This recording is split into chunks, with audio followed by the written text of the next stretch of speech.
6.2. And Miroo is back up. Introduction and first reading of an ordinance of the City Council of the City of Emeryville amending the planning regulations by adding Article 18 to Chapter 5, and on and on. Miroo.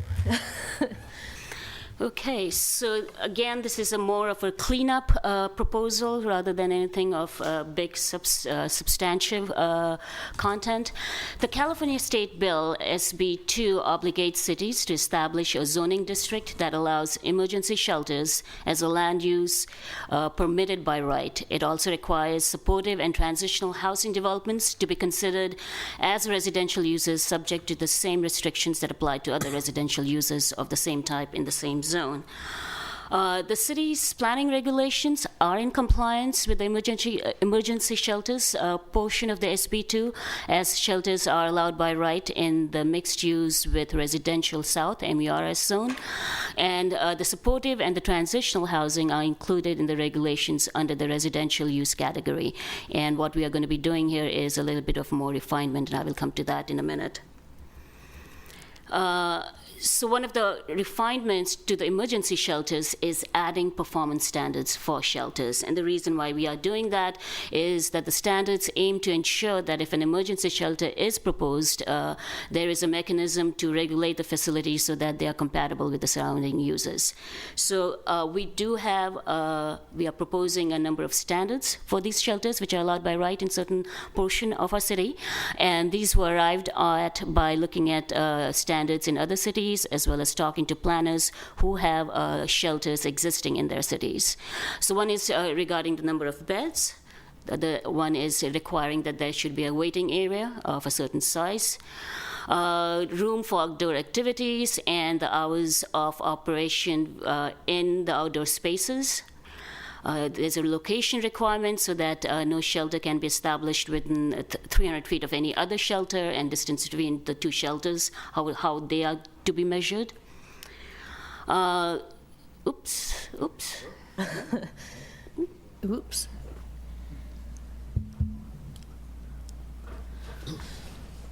The other one goes about the management plan. This is to ensure that the operator has enough training, staff training, maintains neighbor relations, has a plan for security and screening of residents to ensure compatibility with services provided at the facility. And also there is a master plan for the programs for the residents. There's a required standard regarding the on-site staffing, how much staff is needed per so many number of beds. And then, of course, that the facility needs to be in compliance with the federal, state, and local regulations, as well as be in compliance with various life safety regulations. Regarding supportive and transitional housing, the proposed change we are doing is subdividing the supportive and transitional housing categories into single unit, 2 units, and multi-unit classifications. And our current regulations, we do have supportive housing and transitional housing development, and is considered a residential use of property, but these are not subdivided as other residential uses into 1 and 2 unit and multi-unit. So what is happening is that this happened due to an oversight. So there's a table in our planning regulations where we need to make the change and divide this use group divide them further into 2 standards. So this is the table that I was talking about. So as you can see, the supportive housing, which is being now crossed off, was just 1 line. And now this is divided into 2 categories, single and 2 units, and then multi-unit. The same thing with transitional housing, which are then divided into single and 2 unit and then a multi-unit as well. So these changes makes the 2 categories consistent with the residential types, that is the single unit, 2 unit, and multi-unit residential, like single family residence and apartment complex. The Planning Commission did look at this, and they unanimously approved a recommendation for the project at the January meeting. And we are recommending the council approve these amendments, as adoption of these changes would fulfill a policy of our housing element that pertains to compliance with SB2. The implementation of changes required by SB2 is necessary action and is required for certain eligibility of grants. And this compliance with SB2 would make the city's next housing element eligible for the HCD's streamlined update option, so it makes our life as staff easier. So that concludes my presentation. If there are any questions, I would be happy to answer them. Yeah, Miroo, this is essentially a house cleaning item, That is correct. and there was a unanimous decision on the part of the Planning Commission. That is correct. Jennifer, did you want to ask something? I just had a question. You have reference here to the housing element, and I know that we're beginning that process, and I wondered if you could just do a brief timeline of when we're going to see updates to the housing element. I'm going to refer this to Charlie since I don't do the housing element myself. Great. The Planning Commission will be having a study session on the housing element at their next meeting on March 27th. I'm just looking at my tickler file here. I believe that will be coming to the council for a study session on April 22nd. And then, on through the rest of the year. We have a deadline of next January to have it adopted and submitted to HCD, but you have to incorporate all of HCD's comments when you have it adopted. So our plan is to bring a sort of what we're referring to as an HCD draft of the housing element to the commission and council this summer for your, not adoption exactly, but approval. And then we'll send that off to HCD, see what comments they have, make those changes, and then bring it back to you for adoption. The goal is actually to get it adopted in December. Thank you. And when is the community meeting? The community meeting is next Thursday, I think it's Thursday, March 13th. if I And remember where will correctly. that be? Right here in the council chambers. All right. I have a question. Earlier tonight, there was reference when the Red Cross was here to the MOU signed for a emergency shelter, which I understand for the next few years has been located at the senior center. So what we see tonight is a shelter up to 60 beds. I was wondering how many beds there would be if we opened up a shelter at the senior center, an emergency shelter, what the capacity there would be. I don't have that answer, but I can send that out to the council. Other questions? Do you know whether it's within Distinctly. our new requirements that we're outlining here? I haven't heard of this before, I don't know.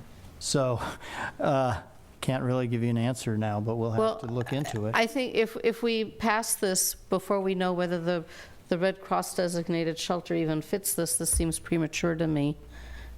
And it seems like something that should have been Pass this ordinance, you mean? correct. Because if the Red Cross designated shelter doesn't fit this, then we're I think, stuck. aren't they talking about two different things? Yeah, I feel like they're two different things as well. Yeah. The Red Oh. Cross is emergency shelter, so it'd be something that would go up Right. rather This quickly. is a permanent shelter. This is a that permanent shelter. could be built. It has building regulating. codes and, This is, yeah, but it's, the title says for emergency shelter.